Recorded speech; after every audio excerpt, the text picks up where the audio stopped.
വിശുദ്ധ പൗലോസ് സ്ലീഹ എഫേസോസുകാർക്ക് എഴുതിയ ലേഖനം 5-ാം അധ്യായം 5 മുതൽ 21 വരെയുള്ള വാക്യങ്ങൾ. വ്യഭിചാരിക്കും അശുദ്ധനും അത്യാഗ്രഹിക്കും വിഗ്രഹാരാധകനും ദൈവത്തിന്റെയും ക്രിസ്തുവിന്റെയും രാജ്യത്തിൽ അവകാശമില്ലെന്ന് നിങ്ങൾ അറിഞ്ഞുകൊള്ളുവിൻ. ആരും അർത്ഥശൂന്യമായ വാക്കുകൾ കൊണ്ട് നിങ്ങളെ വഞ്ചിക്കാതിരിക്കട്ടെ. ഇവ മൂലം അനുസരണമില്ലാത്ത മക്കളുടെ മേൽ ദൈവത്തിന്റെ ക്രോധം നിപതിക്കുന്നു. അതിനാൽ അവരുമായി സമ്പർക്കമരുത്. ഒരിക്കൽ നിങ്ങൾ അന്ധകാരമായിരുന്നു, ഇന്നു നിങ്ങൾ കർത്താവിൽ പ്രകാശമായിരിക്കുന്നു. പ്രകാശത്തിന്റെ മക്കളെ പോലെ വർത്തിക്കുവിൻ. പ്രകാശത്തിന്റെ ഫലം സകല നന്മയിലും നീതിയിലും സത്യത്തിലുമാണ് പ്രത്യക്ഷപ്പെടുന്നത്. കർത്താവിന് പ്രസാദകരമായിട്ടുള്ളവ എന്തെന്ന് വിവേചിച്ചറിയുവിൻ. അന്ധകാരത്തിന്റെ നിഷ്ഫലമായ പ്രവർത്തനങ്ങളിൽ പങ്കുചേരരുത്, പകരം അവയെ കുറ്റപ്പെടുത്തുവിൻ.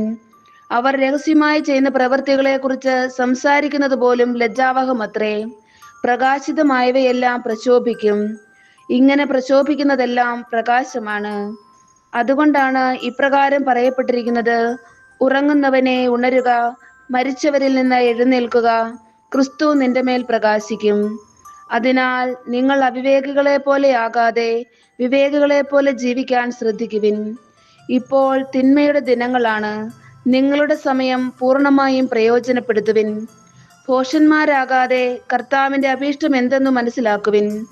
നിങ്ങൾ വീഞ്ഞു കുടിച്ച് ഉന്മത്തരാകരുത്, അതിൽ ദുരാസക്തിയുണ്ട്. മറിച്ച് ആത്മാവിനാൽ പൂരിതരാകുവിൻ. സങ്കീർത്തനങ്ങളാലും ഗാനങ്ങളാലും ആത്മീയ ഗീതങ്ങളാലും പരസ്പരം സംഭാഷണം ചെയ്യുവിൻ. ഗാനാലാപങ്ങളാൽ പൂർണ്ണ ഹൃദയത്തോടെ കർത്താവിനെ പ്രകീർത്തിക്കുവിൻ. എപ്പോഴും എല്ലാറ്റിനും വേണ്ടി നമ്മുടെ കർത്താവായ യേശുക്രിസ്തുവിന്റെ നാമത്തിൽ പിതാവായ ദൈവത്തിന് കൃതജ്ഞതയർപ്പിക്കുവിൻ.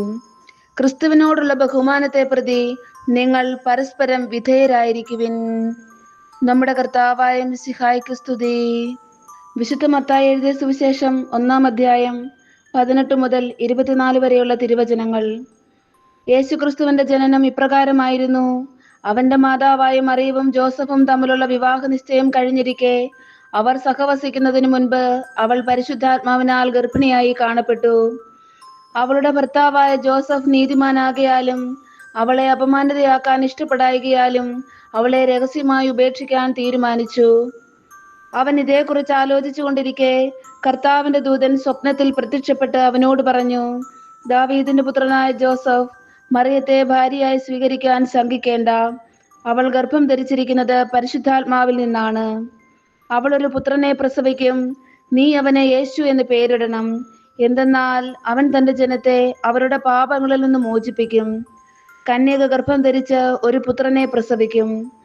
ദൈവം നമ്മോടുകൂടെ എന്നർത്ഥമുള്ള എമ്മാനുവേൽ എന്ന് അവൻ വിളിക്കപ്പെടും എന്ന കർത്താവ് പ്രവാചകൻ മുഖേന അരുളി ചെയ്തത് പൂർത്തിയാകാൻ വേണ്ടിയാണ് ഇതെല്ലാം സംഭവിച്ചത്. ജോസഫ് നിദ്രയിൽ നിന്നുണർന്ന് കർത്താവിന്റെ ദൂതൻ കൽപ്പിച്ചതുപോലെ പ്രവർത്തിച്ചു. അവൻ തന്റെ ഭാര്യയെ സ്വീകരിച്ചു. നമ്മുടെ കർത്താവായ മിശിഹായ്ക്ക് സ്തുതി.